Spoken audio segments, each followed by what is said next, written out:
જય હિન્દ જય ભારત। આજે અમે ગીર વિસ્તારની મુલાકાતે ગીરમાં અમે અમારી વાડીએ જવાના છે અને અમારી વાડીએ આજે પાર્ટીનો પ્રોગ્રામ છે। તો પાર્ટીનો પ્રોગ્રામને આજે નિહાળવાના છે। શું છે ગીર વિશે આજે હું તમને ગીર વિશે સમજાવવાનું છે। ગીરમાં શું શું રહેવા માટે છે, શું જંગલ કેવું છે, હું તમને આજે બધું બતાવવાના છે। તો આજે અમે નીકળવાના છે મારી વાડીએ। તો વાડીએ જવાના છે, જ્યાં આપણે ગીરના જંગલ વિશે જાણકારી લઈશું।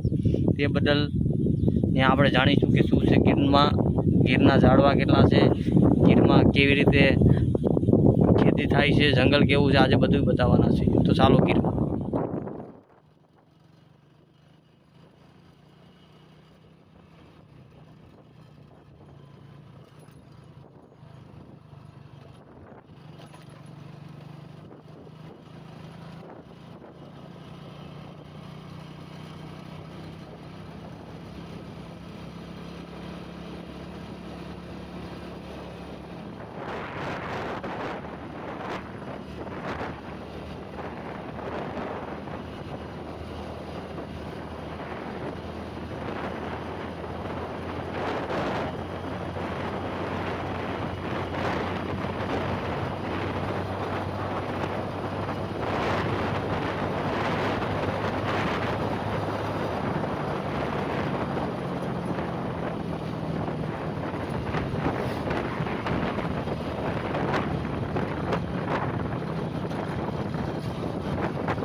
આજે ગીરની મુલાકાતે આવ્યા છે। ગીરમાં જંગલ કેવું છે એ જાણવાના છે અને જંગલમાં કેવા કેવા વૃક્ષ છે, આંબલી કેને કહેવાય તે, અને આજે પાર્ટીનો પ્રોગ્રામ છે, પાર્ટી કરવાના છે તેની પણ તમને જાણકારી આપીશું। શાંતિથી જોતા રહો અમારો વ્લોગ। પહેલો જ અમારો વ્લોગ ચાલુ થઈ ગયો છે। અમારા વ્લોગમાં શું તમને જોવા મળે જોઈ લો। આજે અમે તમને અમારા બ્લોગ વિશે બતાવીશું। અમારો બ્લોગ સારો વ્લોગ છે અને ગીર માટેની એક મુલાકાત બ્લોગનું નામ છે અને આજે અમે તમને અમારો બ્લોગ બતાવીશું। શાંતિથી વિનંતી। જય હિન્દ જય ભારત।